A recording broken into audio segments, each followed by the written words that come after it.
మీ అందమైన ప్రయాణం ప్రారంభించండి. 49 మీ తల్లిదండ్రులు కావాలనే కలలను సాకారం చేయడానికి సహాయపడుతుంది. నాకంటూ ఎవ్వరూ లేరు. అసలు నా జీవితంలో ఎవ్వరూ లేరు. నేను అందరినీ కోల్పోయి అనాథ కింద బ్రతుకుతున్న సమయంలో ఈయన నా జీవితంలోకి వచ్చారు.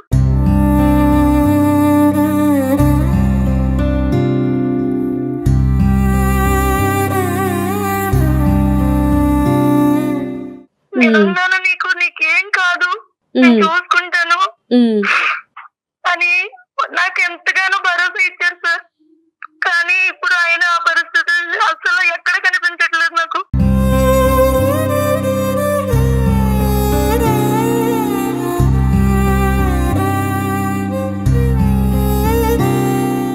నువ్వు వెళ్ళు, మా వాళ్ళకి నేను అసలు ఇష్టపడతలేదు.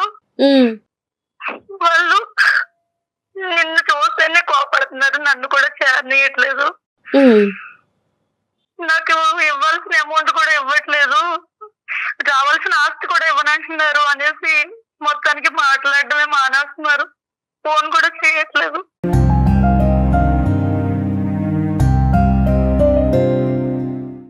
ఫోన్ చేసి అడుగుతుంటే నేను ఫోన్ చేస్తానంటున్నాను కదా, ఎందుకు నువ్వు ఊరికే ఫోన్ చేసేది, నేను చేస్తా కదా, ఎందుకు వస్తమాటలకి ఫోన్ చేస్తావు అని. నేను ఉద్యోగం గురించి పంపించాడా, ఇంట్లోంచి బయటకు తప్పించాడా? మీకు ఎలా అనిపిస్తోంది? మొదట్లో అయితే నువ్వు వెళ్ళు, నేను వస్తానని నమ్మకంగానే చెప్పారు సార్. కానీ ఇక్కడికి వచ్చిన తర్వాత నాకు ఆ నమ్మకం, ఆ భరోసా ఏమి కనిపించట్లేదు. ప్రేమించి పెళ్లి చేసుకుని 2 సంవత్సరాలు కాపురం చేసిన తర్వాత ఆ మహానుభావుడు ఏం మాట్లాడుతున్నాడో నీకు ఈ పాటికి అర్థమై ఉంటుందమ్మా. అది నాకు ఆయన మీద అంటే నాకంటూ ఎవ్వరూ లేని సమయంలో ఆయన నన్ను చేరదీశారు సార్. అంటే నాకున్న ఒకే ఒక్క ఆధారం అతన్ని నేను ఎలా అంటే ఒక దేవుడిగా చూసుకుంటున్నాను సార్. ఎందుకంటే నా జీవితంలో అనుభవించిన కష్టాలన్నీ కూడా ఆయన వచ్చిన తర్వాత నేను ఒక ఆడపిల్లని, నాకంటూ ఒక జీవితం ఉంది అని నేను భావించేలా చేశారు ఆయన. అదే భావించే వరకే, తర్వాత కార్యక్రమం జరగలే. సరే, ఇప్పుడు ఎంత డబ్బులతో వచ్చావమ్మా? ఎంత డబ్బులు నీ దగ్గర ఉన్నాయి? ఎంత పంపిస్తున్నాడు? 10,000 ఇచ్చారు సార్. 10,000 ఇచ్చి నెల పైన అయిపోయింది. నువ్వు పసిబిడ్డను తీసుకెళ్లి నువ్వు ఉద్యోగం చేయని అతను చెప్పినప్పుడు నువ్వు ఎలా నమ్మావమ్మా? గౌరవ్, ఏదన్నా అసలు అర్థం ఉందా? మేడం ఆయన నన్ను ఫోర్స్ చేశారు, నువ్వు ఎలాగైనా ఉండు, నేను వస్తాను తప్పకుండా వస్తాను అని చెప్పారు. బిడ్డ కంఠం అనేది అతనికి ఆనందమా కాదా తులసి? మొదట్లో పాపని చాలా బాగానే చూసుకునేవారు సార్. అసలు ఈ మధ్య కాలంలో అసలు పాప ఏం చేస్తుంది, పాప ఎలా ఉందని కూడా అడగడం మానేశారు ఆయన. ఎవరు నడిపిస్తున్నారు? ఇతని సొంత తెలివితేటలా, బ్యాక్గ్రౌండ్ బ్రెయిన్ వాష్ ఏమైనా నడుస్తుందా? బ్రెయిన్ వాష్ అంటే సార్, మా అత్తయ్య వాళ్ళకి మేము పెళ్లి చేసుకునేది అసలు ఇష్టమే లేదు సార్. వాళ్ళు ఎలా అంటే, నువ్వు ఎందుకురా పెళ్లి చేసుకున్నావు, ఎందుకు నువ్వు అలాంటి అమ్మాయిని పెళ్లి చేసుకున్నావు, మేము వేలకు కట్నాలు ఇచ్చే వాళ్ళని చూస్ చేసేవాళ్ళం కదా, ఆ అమ్మాయి ఏం బాగుంటుంది, ముందు వెనక ఎవరు లేరు, నీకేమన్నా కలిసి వచ్చిందా అమ్మాయి వల్ల అని అబ్బాయిని ఊరికే మైండ్ వాష్ చేస్తూ ఉన్నారు సార్ వాళ్ళు. పెళ్లి ఎక్కడ జరిగింది, ఎవరెవరు ఉన్నారు? పెళ్లి ఒక చిన్న గుళ్ళో జరిగిపోయింది సార్. ఎవరు లేరు, ఎందుకంటే నాకు అమ్మ నాన్న ఇద్దరు చనిపోయారు. ఆయన తరపు నుంచి వాళ్ళు ఎవరు ఇష్టపడతలేదు అనేసి చిన్న గుళ్ళో ఏదో సింపుల్ గా పెళ్లి చేసుకున్నాము. అతని తరపున ఎవరు రాలేదు, మీ తరపున ఎవరు రాలేదు, మీ పెళ్లికి సాక్షులు ఎవరు లేరు?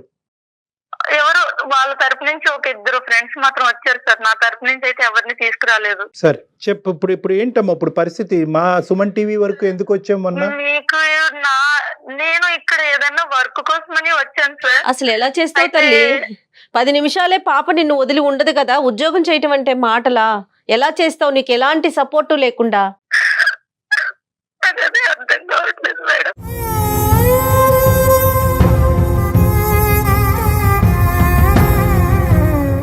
అసలు నాకు నా జీవితం తలుచుకుంటేనే బాధ వస్తుంది మేడం.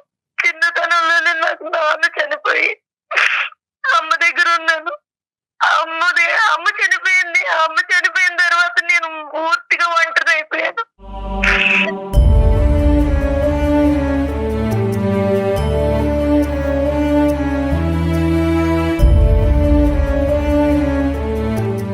కాదమ్మా తులసి, మీకంటూ ఏమన్నా ఇల్లు వాకిలి అమ్మగారి మీ పుట్టింటి తరపున ఏమన్నా ఉన్నాయా తల్లి? నాకు బ్రదర్ ఉన్నారు మేడం. ఆహా. అయితే హౌస్ ఉంది. బ్రదర్ వాళ్ళ వైఫ్ నన్ను అసలు చేరనీయట్లేదు. అక్కడ కూడా కట్ అయిపోయింది.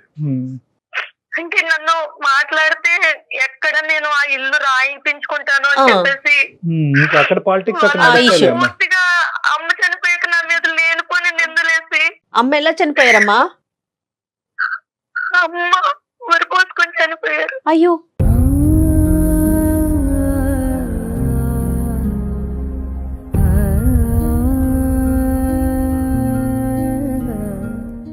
ఎట్లా, ఎందుకు? అనేక పెళ్ళి అయ్యింది మేడం. ఆ, పెళ్ళయ్యాక అమ్మని పట్టించుకోవడమే మానేశారు. ఆ, పట్టించుకోవడం మానేసిన తర్వాత అమ్మ ఒక రోజు బయటికి వెళ్దామంది. నేను నిన్న ఎక్కడికి తీసుకెళ్తాను, నాకేం పని లేదా అని అన్నీ కొట్టాడు అమ్మని.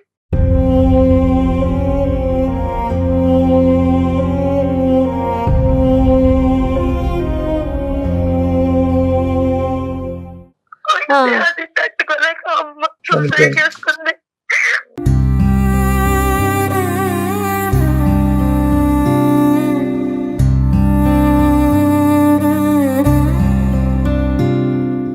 ఈ అబ్బాయి అసలు నీకు ఇప్పుడు ఈ అబ్బాయి పేరేంటమ్మా మీ వారు? ఆయన పేరు ప్రకాష్. ప్రకాష్ కి నీకు అసలు ఎలా జరిగిందమ్మా పరిచయం? అంటే ఇప్పుడు నువ్వు మీ ఇద్దరేమి క్లాస్మేట్స్ కాదు, స్కూల్ మేట్స్ కాదు, అసలు ఎలా పరిచయం అయింది? అతను ఏం చూసి నమ్మేవు? వర్క్ చేస్తూ ఉండేదాన్ని సార్. ఓకే లాక్డౌన్ టైంలో వెహికల్స్ ఏమీ ఉండేవి కాదు. ఓకే. ఆ టైంలో నేను ఎక్కడికి వెళ్ళాలి, ఎలా రావాలి అనేది కన్ఫ్యూజన్ ఉండేది సార్ నాకు. ఓకే. అయితే ఆ టైంలో ఈయన నాకు రోజు లిఫ్ట్ ఇవ్వడం, ఈ లిఫ్ట్లతోనే వస్తుంది సగం ప్రాబ్లం. ఆయన మంచిగా ఆ మాటలకి నాకు ఎవ్వరూ లేకపోవడంతో ఆ మాటలు నాకు చాలా అంటే ఊరికి ఎంతంటే నేనున్నాను నీకు, ఎందుకు నీకు అన్నంత ధైర్యం కలిగించింది సార్.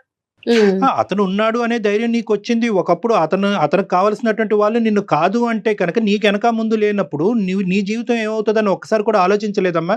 మరి నేను ఒక అనాథని, నాకు వెనక ముందు ఎవరు లేరు, మరి నేను నీ ఇంట్లోకి ఎంటర్ అవుతే నీకు ఓకే, కానీ వాళ్ళకి ఓకే కాకపోతే కనుక అప్పుడు నీ పరిస్థితి ఏంటి, నా పరిస్థితి ఏంటి అని అడిగేవా? ఆయన చాలా నమ్మకంగా చెప్పారు సార్, నేనున్నాను, నీకు ఏం కాదు, జీవితాంతం నీకు నేను తోడుగా ఉంటాను, నేను చనిపోయేంత వరకు నిన్ను విడిచిపెట్టను అని చాలా గట్టి నమ్మకంగా చెప్పారు సార్ ఆయన.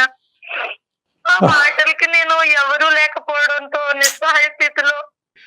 ఇప్పుడు సడన్ గా అతను వచ్చినటువంటి మార్పు ఏంటి? ఎందుకు సడన్ గా బిడ్డ పుట్టగానే అతను ప్లేట్ ఫిరాయించడానికి ట్రై చేస్తున్నాడు?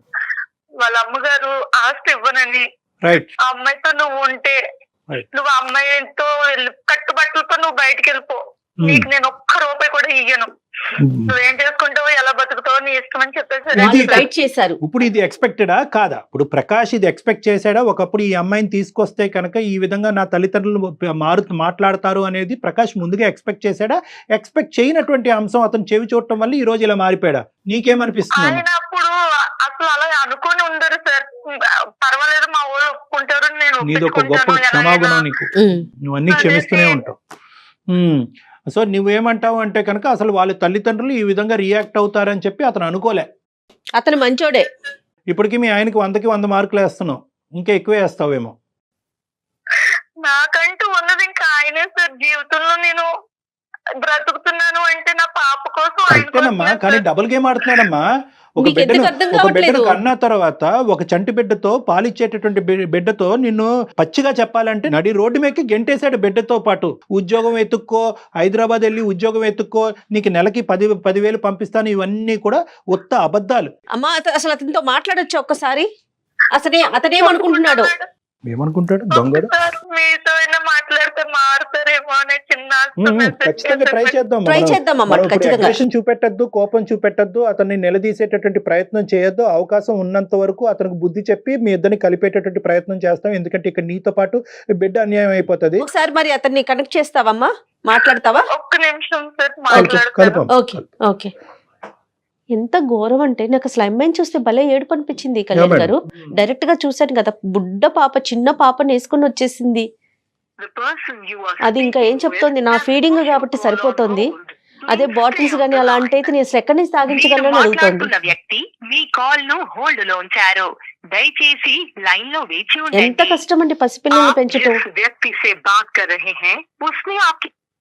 హలో హలో హలో ప్రకాష్ ఎక్కడున్నావు?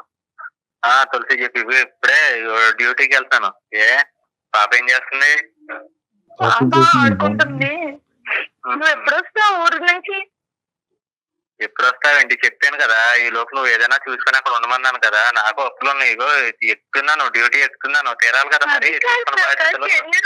ఎన్ని రోజులు నేను ఇంకా ఆగాలి? ఎంతకాలం నీకోసం ఎదురు చూడాలి? పాప గురించి నేను ఆలోచించాలి కదా. నువ్వు ఎన్నాళ్ళు ఉంటాను? నువ్వు ఇచ్చే అమౌంట్ ఇవ్వలేదా నన్ను? ఆ అమౌంట్ ఎన్నాళ్ళు సరిపోతుంది చెప్పు ఒక సిటీలో? కాదు తులసి, అన్ని చెప్పి పంపాను కదా. ఇప్పుడు మళ్ళీ ఇవన్నీ ఏంటి? ఇప్పుడు నీకు చెప్పాను కదా, నేను కూడా ఇక్కడ ఏమైనా ఆటుపాటు తిరుగుతున్నానా? ఒక చిన్న పిల్లని వేసుకుని నేను ఎలా బతకాలి చెప్పుకున్నావు? రాకుండా అన్ని రోజులు నేనేం వదిలేలేదు కదా. 10,000 ఎక్కడో పెట్టాను. హాస్టల్లో చూస్తారు పాపనే. ఈ లోపు నువ్వు ఏదో ఎత్తుక్కో. ఇలా ఫోన్ చేసి ఏడుపులు ఏడితే ఏంటిది?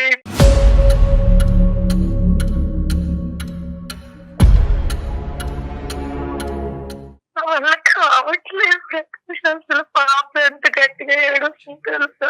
నన్ను అన్న అంటూ. అదేంటి తులసి, అన్ని చెప్పి పంపాను కదా. మళ్ళీ ఇప్పుడు ఇదంతా ఎందుకు?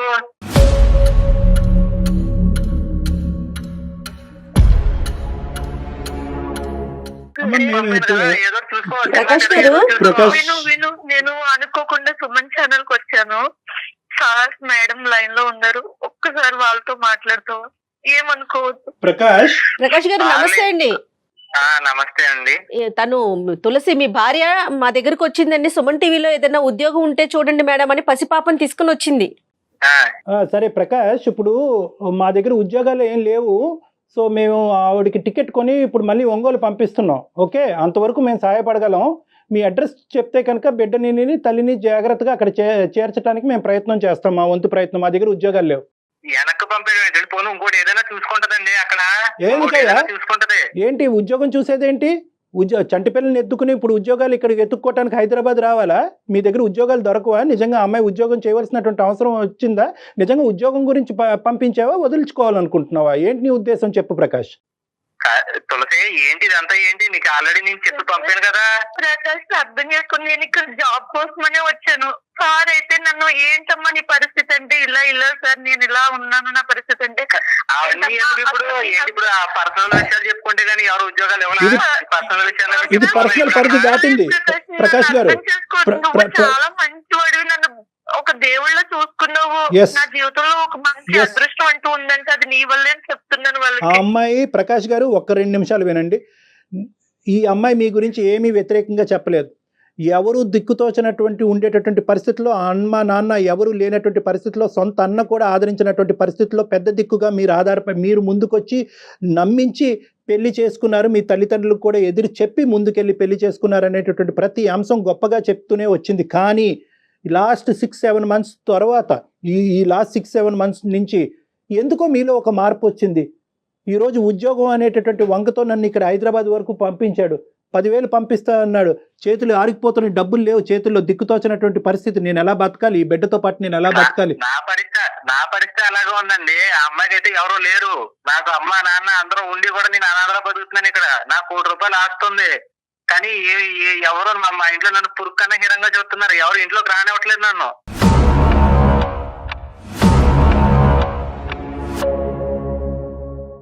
ఎందుకు అంటే ఈ ప్రేమ వల్లే ప్రేమించాను, తప్పక పెళ్లి చేసుకున్నాను. పెళ్లి చేసుకుని ఇదిగో ఈ రోజు నాన్న తండాలు పడుతున్నాను. అలా అని చెప్పి నేను అమ్మాయిని వదిలేటే అక్కడికి వెళ్ళి చిన్నగా ఏదో ఉద్యోగం చూసుకో. ఈ లోపు నాకేమో కొన్ని అప్పులు ఉన్నాయి. ప్రకాష్ గారు పసిబిడ్డతో హైదరాబాద్ పంపించేస్తే దాన్ని వదిలేసుకోవటం అన్నరా? దాన్ని ఏమంటారు? అమ్మాయిని వినండి డాక్టర్ గారు. విషయంలోనూ అమ్మాయిల అబ్బాయిల సమానత్వం, అమ్మాయిలు ఏ మాత్రం తీసుకోరు అది ఇది అంటారు. ఇలాంటి విషయాల్లో నిరూపించుకోవాలి. నేను కష్టపడుతున్నాను, తన్నే కష్టపడమనండి.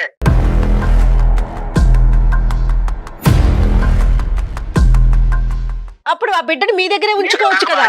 తన్నే కష్టపడమనండి, నేను ఇక్కడ ఏం తిరగట్లేదు కదా.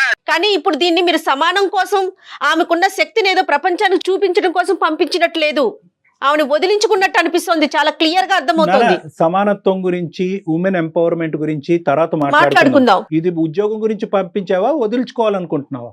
ఫస్ట్ ఈ పాయింట్ క్లియర్ కట్. చూసుకోమన్నా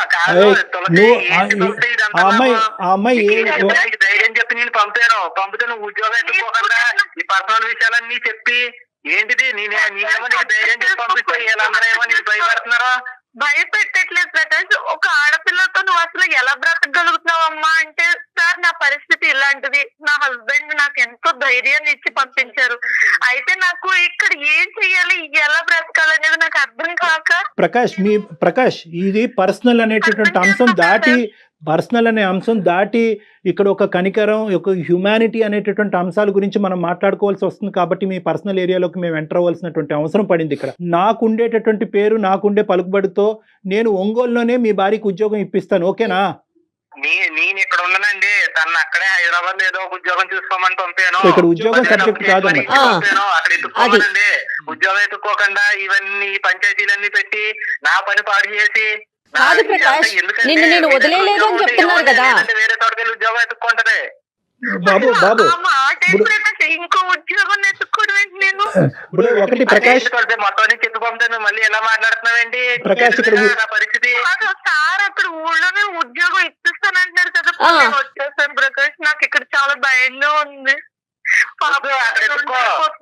అక్కడ ఎత్తుకో, నేనే వస్తాను, కొన్నాళ్ళలో వస్తాను. నాకు ఇక్కడ నాకు అప్పులు అవి తీరిన తర్వాత నేను వస్తాను. ఎన్ని సంవత్సరాలకండి?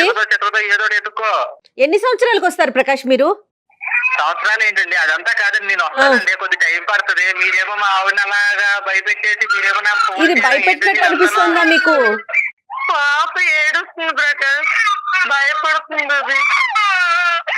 తులసి నీ దగ్గర చాలా నాటకాలు ఉన్నాయి తులసి. నువ్వేదో అమాయకురాలు అనుకున్నాను కానీ నేను అనుకున్నంత అమాయకురాలు ఏం కాదు.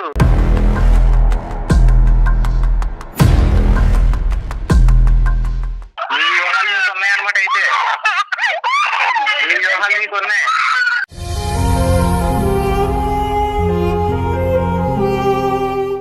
ఏంటి ఇందులో వ్యూహాలు కనిపిస్తున్నాయా మీకు? జీవితంలో ఇంక ఏ వ్యూహం ఉంది ప్రకాష్, అర్థం చేసుకోవా కనీసం? అదే నిలబడమంటున్నాను కదా, నేను కష్టపడుతున్నాను. ఎందుకు? ప్రేమ గురించే కదా, ప్రేమించాను, తప్ప పెళ్లి తొక్కలోడు ప్రేమ కాదు కానీ బాబు. చేసుకున్నాను. ప్రకాష్ ఒక్క నిమిషం నాన్న, తమ్ముడు ఒక్క నిమిషం. నీ బాధ్యత అనేటటువంటిది, నీ బరువు బాధ్యత అనేటటువంటిది బిడ్డను కన్నా తర్వాత 2 రెట్లు పెరుగుతుంది. ఆ బాధ్యత పెరిగినటువంటి సమయంలో ఆ అమ్మాయిని పెట్టి బేడ పట్టుకుని బిడ్డతో పాటు హైదరాబాద్ పంపించేసావు కదా, ఏది నీ బాధ్యత? ఆ అమ్మాయి కూడా బాధ్యత ఉంటది కదా, ఆ అమ్మాయిని నిలబడమనండి. ఈ లోపు ఉద్యోగం ఎత్తుకుని రా, ఉండు, నేను వస్తానన్నాను కదా, మళ్ళీ నువ్వేమో ఈ పంచాయతీ మీరు అదే మాటలో ఉన్నాడు అతను అసలు ఆ మాట నుంచి రావట్లేదు. సార్ ఏం చెప్తున్నారు అసలు? ఒక్కసారి ఒక్క నిమిషం ప్రకాష్ గారు, వాళ్ళు ఎవరో చెప్పింది అనమాట. ఏది మొగుడు చెప్పింది అనవా?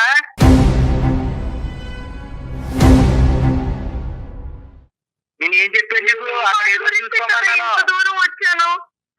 ఎత్తుకో మరి, ఉద్యోగాలు ఎత్తుకో. ఏం చేయాలండి అసలు? సొల్యూషన్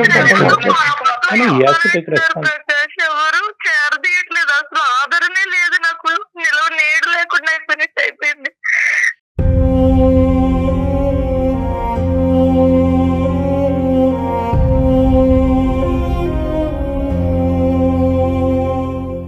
ప్రకాష్ ప్రేమించాను అని అంటున్నావు.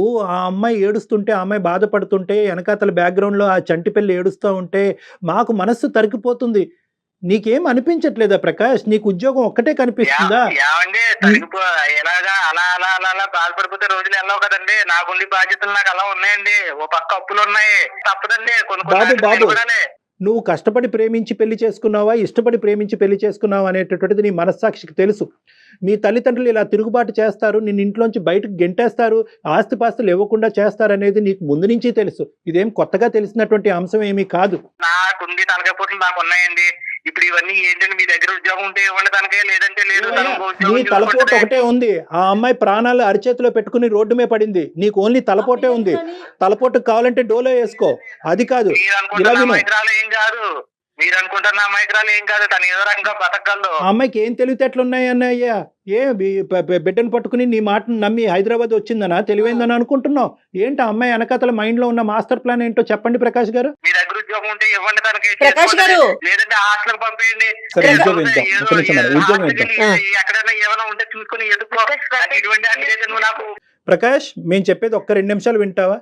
చెప్పండి. మేము ఒక పని చేద్దాము, ఏదో మేము తల తాకట్టు పెట్టో ఏదో ఒకటి చేసి ఆ అమ్మాయికి నీకు ఇద్దరికి ఉద్యోగం వేయిస్తాం, ఓకేనా? ఇద్దరికి ఉద్యోగం వేయిస్తాం, నువ్వు వస్తావు ఇక్కడికి రేపు? నాకు టైం పడుతుందండి, ఎందుకు? టైం పడుతుంది. అలా కాదు, ఆ అమ్మాయి నాకు ఉద్యోగం ఒప్పుకోలే. చేసుకుంటది, నువ్వు ఉద్యోగం చేసుకుంటావు, నీ జీతానికి సరితూగేటటువంటి ఉద్యోగం.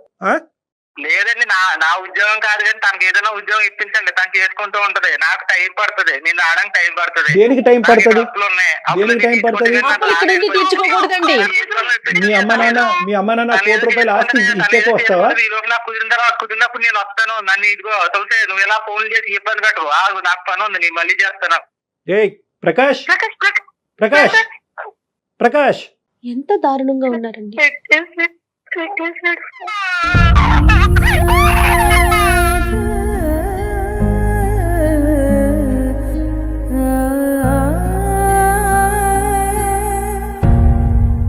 నీ అమాయకత్వమే తల్లి, నీ అమాయకత్వమే. అది ఎంత క్లియర్ గా తెలుస్తుందంటే, ఇలా కూడా ఆలోచిస్తున్నారమ్మా. ఇంకా కూడా పసిపిల్లని తీసుకుని ఎవరైనా ఉద్యోగానికి ఆయన పంపించడం ఏంటి, నువ్వు వచ్చేయటం ఏంటమ్మా? ఏం నమ్మావు, ఏం పెళ్లి చేసుకున్నావో తల్లి. మనం ఇక్కడ క్లియర్ కట్ గా ఈ అమ్మాయి అసమర్థతని, ఈ అమ్మాయి వెనకాతలు ఎవరు లేనటువంటి దిక్కు లేనితనాన్ని అతను ఉద్యోగం అనే అంశం చూపెట్టి బయట పంపించాడు. గానీ ఒకప్పుడు ఉద్యోగం అనే అంశం చూపెట్టకపోయినా కూడా, లేదు నేను ఏ ఉద్యోగానికి బయటకు వెళ్ళను అనే మాట ఈ అమ్మాయి ఆ రోజు ఎదిరించి అన్నా కూడా అప్పుడు పంపించేస్తుంది కదా మేడం. ప్రేమ అనేటటువంటి కవింపుతో ఆ అమ్మాయిని అనుభవించాలనే ఆనందంతో ఈ విధంగా చేసి అవసరం తీరాక రోడ్డు మీద మానవత్వం అనేదే కనిపించట్లేదు. ఇంకా తన ఏం మాట్లాడుతున్నాడండి? సమానత్వం అంటాడు, కాసేపు ఆడమగ సమానం అంటాడు, అప్పులు అంటాడు. ఏం లేదు మేడం, ఇవేమీ కాదు. బేసికలీ ఆ అబ్బాయితో మాట్లాడిన తర్వాత ఒక్కసారి ఈ అమ్మాయికి పుండుమే కారం చల్లటం కాదు కానీ అసలు వాస్తవాలు అనేటటువంటి ఇప్పటికైనా తులసికి అర్థం అవుతాయనే ఉద్దేశంతో నేను అంటున్నాను. ఈ అబ్బాయిని ఎవరో బ్రెయిన్ వాష్ చేశారో, తల్లిదండ్రులు ఒత్తిడి పెట్టారో, 1 కోటి రూపాయల ఆస్తి ఇవ్వలేదు అనేది ఏది నాకు ఇప్పుడు అనిపించట్లేదమ్మా. ఇదంతా కూడా క్లియర్ కట్గా ఒక గేమ్ ప్లాన్ ప్రకారం ప్రేమించాడు, పెళ్లి చేసుకోకపోతే గొడవ అవుతుంది కాబట్టి ఏదో తూతూ మంత్రంగా గుళ్ళో పెళ్లి చేసుకోవటం, ఎవరో ఇద్దరిని పిలవటం, ఫోటోలు అనేటటువంటి ఆధారాలు లేకుండా కాపాడుకోవటం, కేవలం నిన్ను ఒక వస్తువు కింద వాడుకోవటం, శారీరకంగా వాడుకోవటం, యాక్సిడెంట్లుగా నువ్వు పిల్లలు కనేసావు. పిల్లలు కనేసేటప్పటికి అప్పుడు అతనికి దిక్కుతోచినటువంటి పరిస్థితి వచ్చింది. ఇప్పుడు ఏదో వంక చెప్పి నిన్ను అక్కడి నుంచి బయటకు పంపించకపోతే కనుక అక్కడ ఏంటంటే ఇంకో పెళ్లి చేసుకునే దానికి అవకాశం ఉండదు, ఆస్తి తల్లిదండ్రుల దగ్గరికి వచ్చేటటువంటి ఆస్తి ఉండదు అనేటటువంటి రకరకాల అంశాలతో ఉద్యోగం అనే పేరు చెప్పి నిన్ను ఇక్కడి వరకు పంపించాడు. సో ఇంకా ఇతను క్లియర్ కట్ గా ఇతను దొంగ వ్యవహారం అన్నది మనకి బ్లాక్ అండ్ వైట్ లో ఇక్కడ టోటల్ గా అతని నో ఏంటంటే మీరే తులసి, మీరు మీ పాప, అతనికి నో, అంతే. అనుకోలేదు మేడం, ఇలా నువ్వు అనుకోలేదమ్మా ఒకప్పుడు, నువ్వు అనుకోలేదు నాన్న, కానీ నువ్వు అనుకున్నా కూడా అతను అక్కడ ఉండేటట్టుగా విధంగా అయితే నాకైతే కనిపించట్లేదు. ఏదో వంకతో ఏదో నమ్మకంగా చెప్పాడు మేడం. వదిలే అమ్మా. నమ్మకాలతో ఏదమ్మా, నమ్మకం అనేది అది కనిపించాలి. నా జీవితం ఏంటో కూడా తెలియట్లేదు.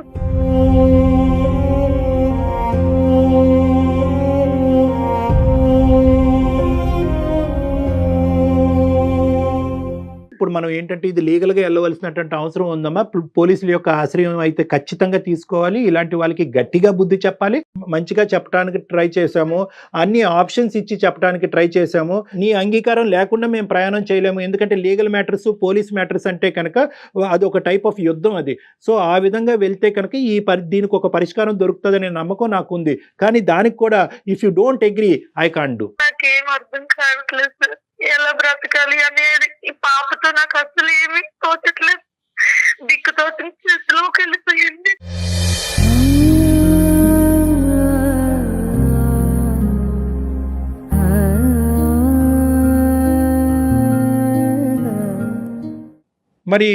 మరి పోలీస్ పరంగా మనం ముందుకు వెళ్ళటం కానీ, లీగల్గా ముందుకెళ్ళి అతన్ని శిక్షించి, లేదంటే అట్లీస్ట్ అతన్ని ఒక భయపెట్టి ఈ విధంగా కేసులు పెట్టచ్చు, పడచ్చు, నువ్వు జైల్లోకి వెళ్ళొచ్చు, నువ్వే కాదు నీ ఫ్యామిలీ మెంబర్స్ అందరి మీద కూడా ఈ ఉచ్చు బిగించుకునే దానికి అవకాశం ఉంది అనే విధంగా అతనితో ఆ విధమైనటువంటి కౌన్సిలింగ్ నడిపించి నీకు దగ్గర చేసే ప్రయత్నం మేము చేస్తే అది నీకు ఓకేనా అమ్మా?